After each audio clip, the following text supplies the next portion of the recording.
Well, we wanted to talk about your work with VR and using it as a tool for mindfulness and for therapeutic healing, would you say? Yes, absolutely. So, I mean, it's interesting because we were talking about this, the Silicon Valley thing, and I mean, that is part of it because I'm here. And I've always been interested in consciousness, but then looking specifically how to scale the experience of mindfulness, it was logical to go into VR. So how long have you been, Dorote, how long have you been working with VR? So about 4 years, I'd say. So I started doing research and trying to figure out what technological medium would work best for it. And I experimented with an app on the phone, just a simple one called Worry Bubble.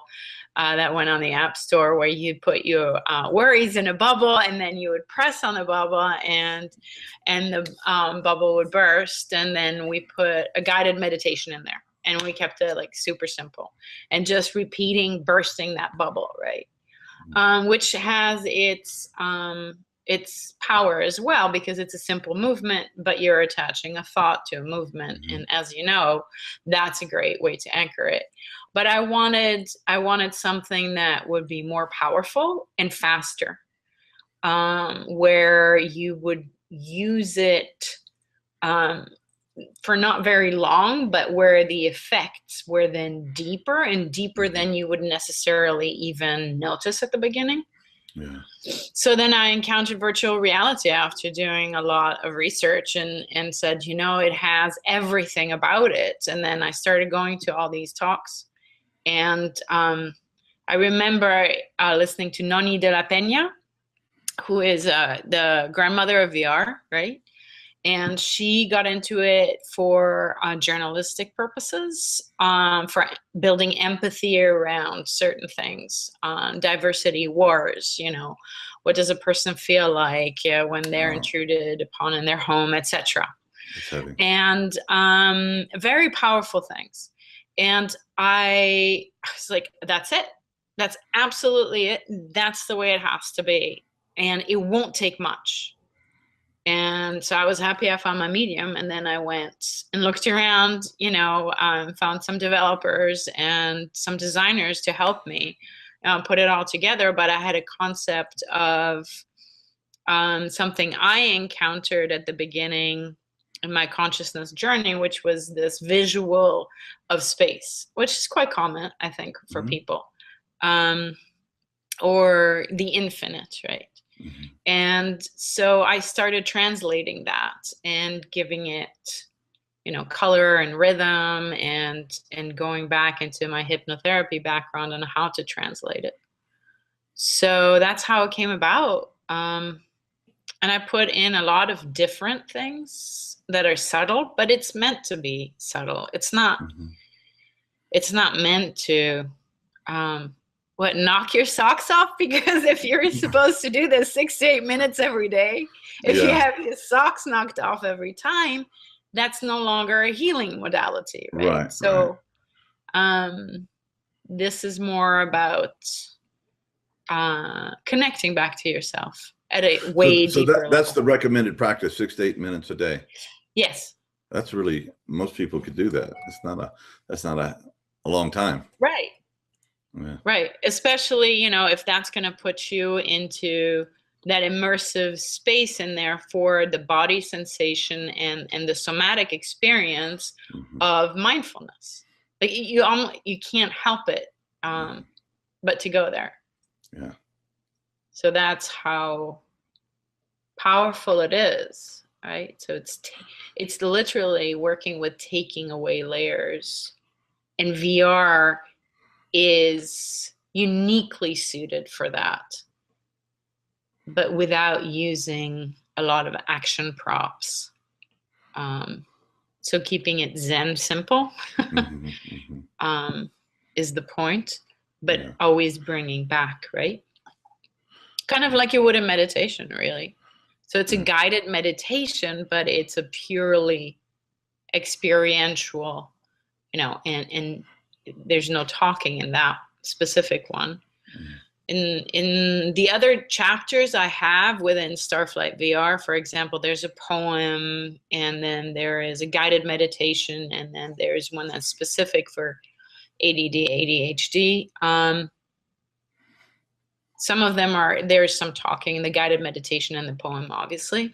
And the ADD, ADHD, all that changes is the visuals and the rhythm, which is more in line for somebody that would have a fast pace mind that maybe goes right and left.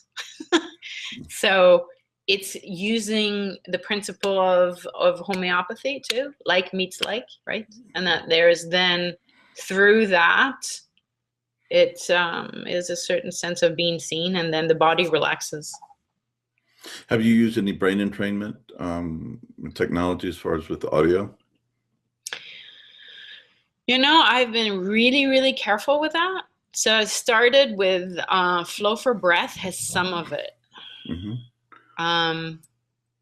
But I've been very careful with it because, like I said, my aim is to go subtly into yourself. And I find that if we do just a bit too much, people tip. Or if you're dealing with really the sensitives that I'm dealing with, then it's about it's about more of the being very soft, right? So if you do too much, you push too much, then you'll get a reaction. So it's building, right? So Starflight VR is simple, and Flow for Breath is more complex. And okay, so what are the different therapeutic applications that you have for? So I mentioned one that was ADD, ADHD, anxiety, depression, especially for our daily usage. And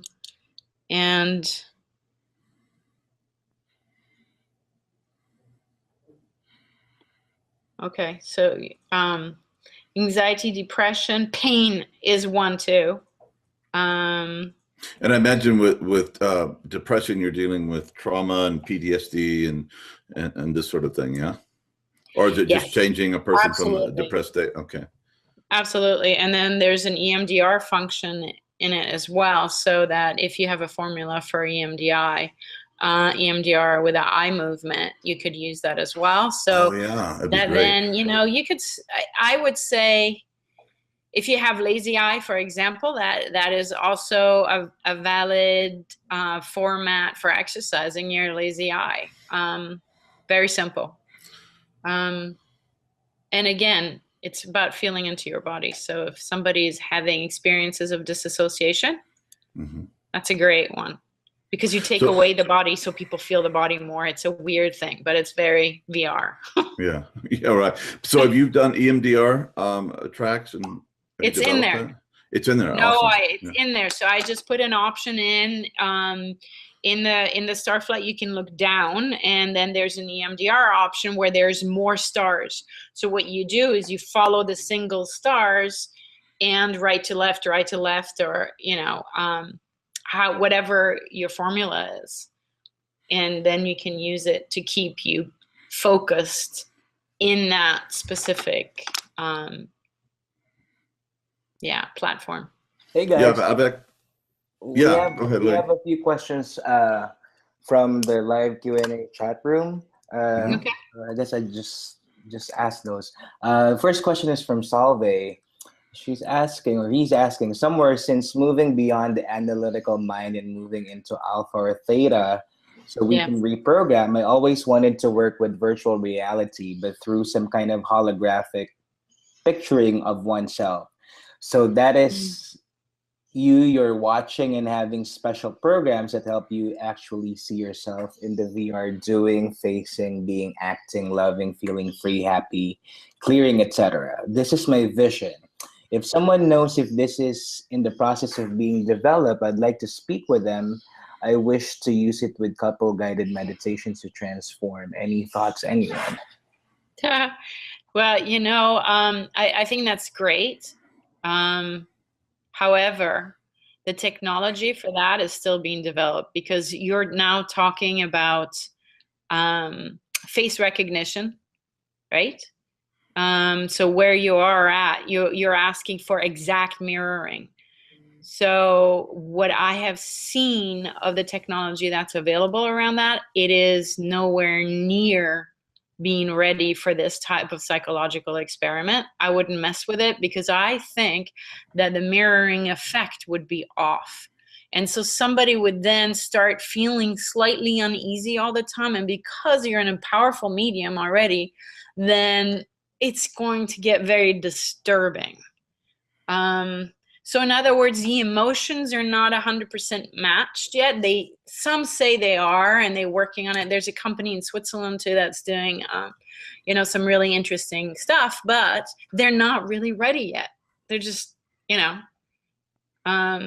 because our facial muscles are so subtle in their movement.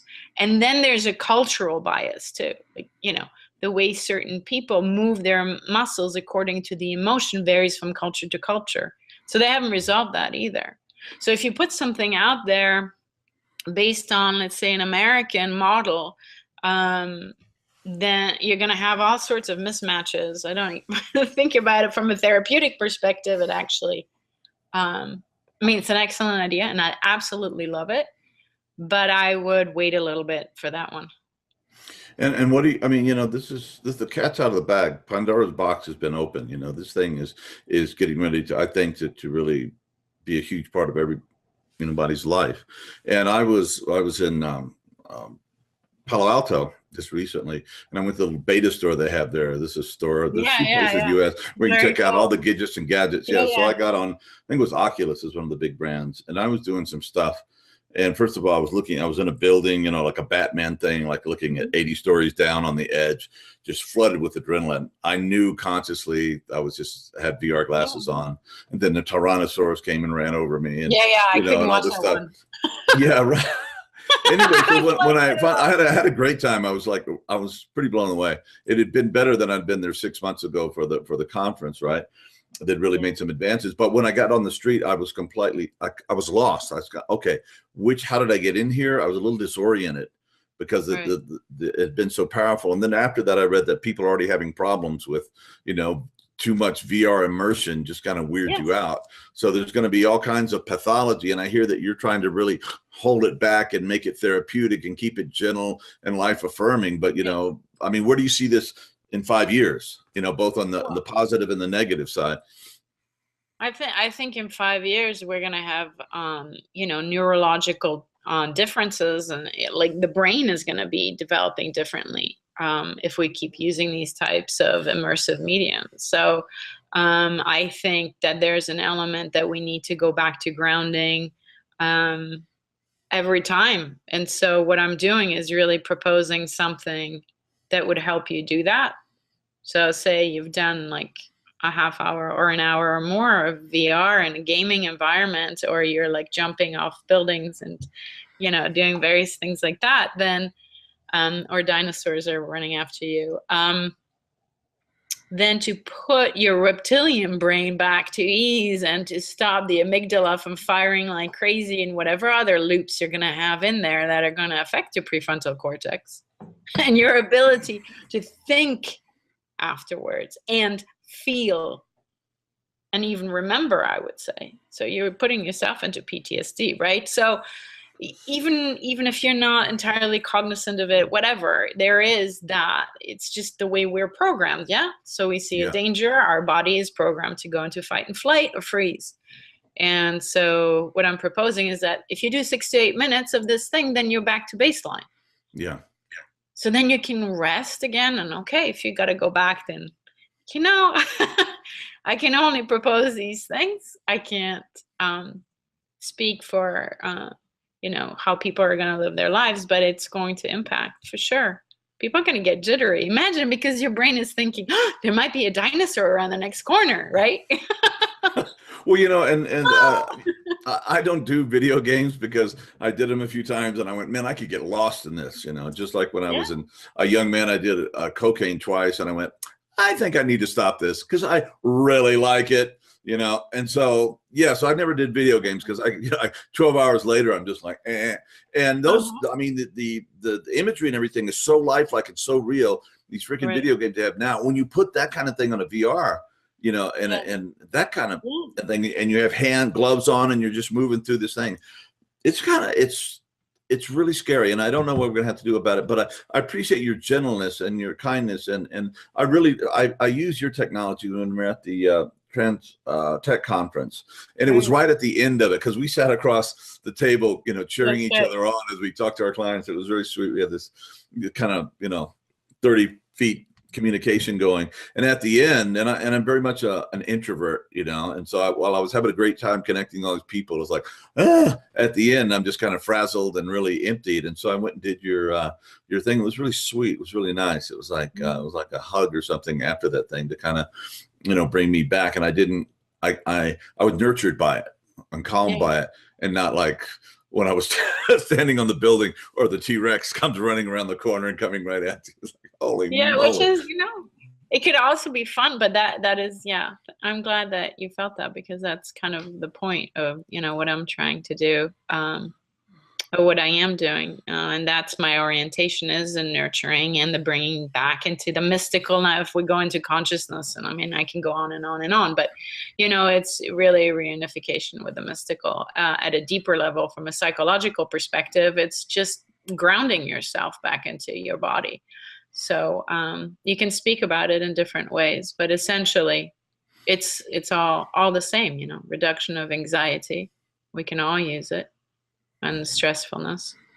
And of course, you were talking, you know, mentioning the more esoteric, you know, the spiritual aspects of using this technology. And how do you see that? I mean, this is spiritual tech talks. You know, we can go there. You won't get unplugged if you broach that one. Okay, good. Well, right now I am actually working on going deeper on that.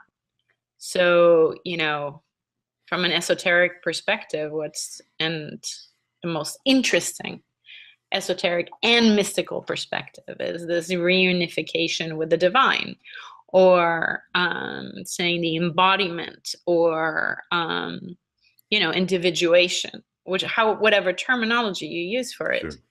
And to me, Starfly VR is a first step in that direction. Flow for Breath is another step in that direction, because you learn how to use your breath in that way, using that medium.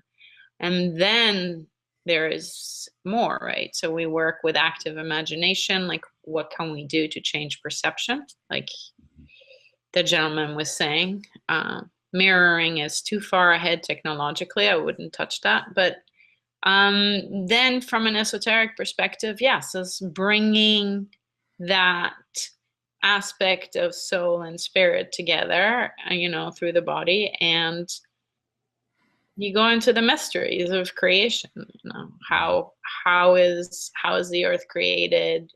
Then you can go into quantum too, you know, it's these little molecules, and then, you know, we see something, or we decide on something, we act upon something. So we collapse that there, and that becomes the reality that we live in. We have 100,000 other choices, but we decided to do that. Mm-hmm. So this is what was materialized.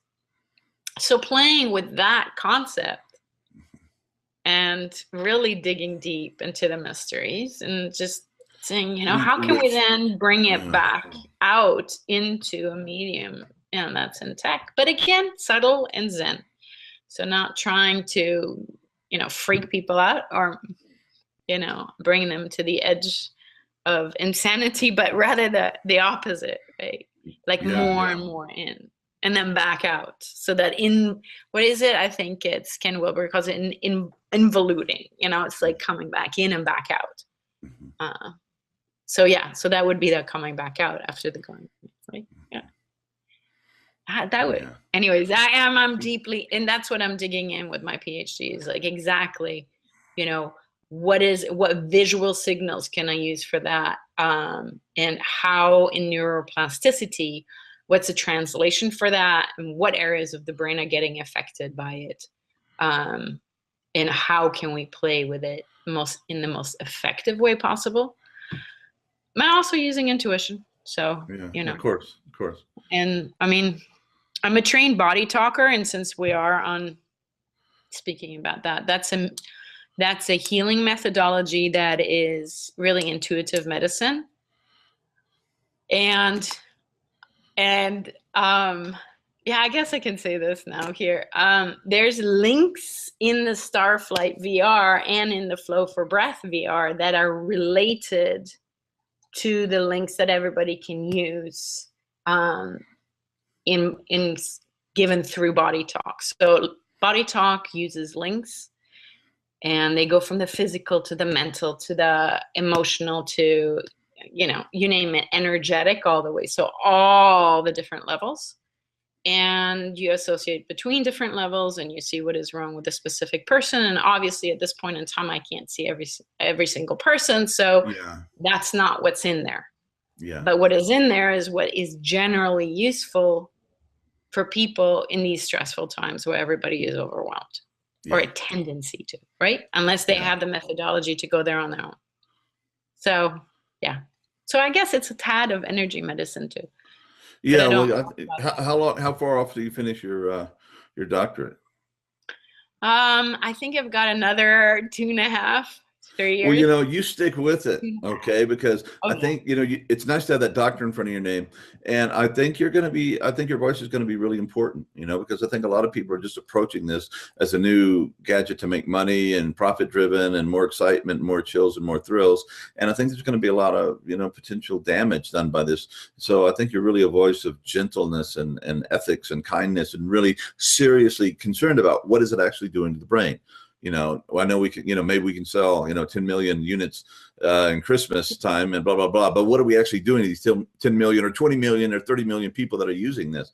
And so I just want to encourage, if any of the people are out there listening, hire this woman to be your ethical guide through this stuff. And so we can, so you don't screw up your karma and screw up a bunch of other people's brains and lives. I mean, it's exciting. I mean, I enjoy the technology, but it's also pretty weird, and it's also very powerful. So, and it can be very not subtle. Right. And I also think it's a perfect medium for, bringing out transpersonal psychology into, into a different space. I think this is not about arguing about academics, how we reach the highest level, but rather like how can we share our experiential experiences around consciousness and help stabilize. Hey, Louis, are there any other questions? Yes, we have one last question from Lion Goodman. His question is, why not plug this visualization into simple heart monitor like HeartMaths? My heartbeat is different than this one. It would be more effective as a biofeedback technique rather than attempting to drive me into its rhythm. Yeah. So that's an excellent point. Yes and no. So what we've done is we've taken the heartbeat at rest and use that as a rhythm. So of course you can fine tune it, and of course you can do, and I know the HeartMath and I've used it for a long time and I like it. However, in this case, just like with the breath, you can say the same thing. If you're going for a baseline and you can lean into that, you don't need to have it to perfection. So your heart will immediately, your heartbeat will immediately lower into that heartbeat at rest. And yes, it might be imperceptibly off to what your ideal heartbeat at rest is, because for all we know that you're a yogi and your heartbeat like goes to a near stop when you're totally rested. But it will anyways.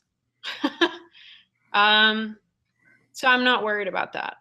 And this is not about making it more complicated. This is really about making it more simple so we can reach more people in a faster way. And we've done efficacy you know, studies on it already. So it works. So I don't need to have the perfect, you know, heart rate variability on this. That is not the objective here. The objective is to give you grounding, an immediate grounding that you can sense, that will bring you back. You're having an anxiety attack, right? So you're not wanting to get it tweaked just right. You want to come back to yourself. Or you're depressed beyond belief and you can't get up in the morning at all. So you're not looking to tweak it. Like heart math is a tweaking mechanism. It's awesome. But I mean, I sat there and I was like, okay, yeah. It becomes like a sport. I can get it just right. Oh, there it is. Yes. And I love that. And it's good for that. Coherent superego. Yeah. just what we need, right? Oh, God. But this is like really, it's like inviting you. What if I drop? What if I drop even lower and drop and drop? And you're not paying attention to that anymore. You're just dropping. It's like dropping into consciousness. It holds you. It's there. You know, the earth has that heartbeat too. It might not be mine, or it might not be, you know, yours. But it's deeply relaxing because it's that rhythm that we know and that we know that we can trust. Anyways, okay. I hope that answered the question. Yeah.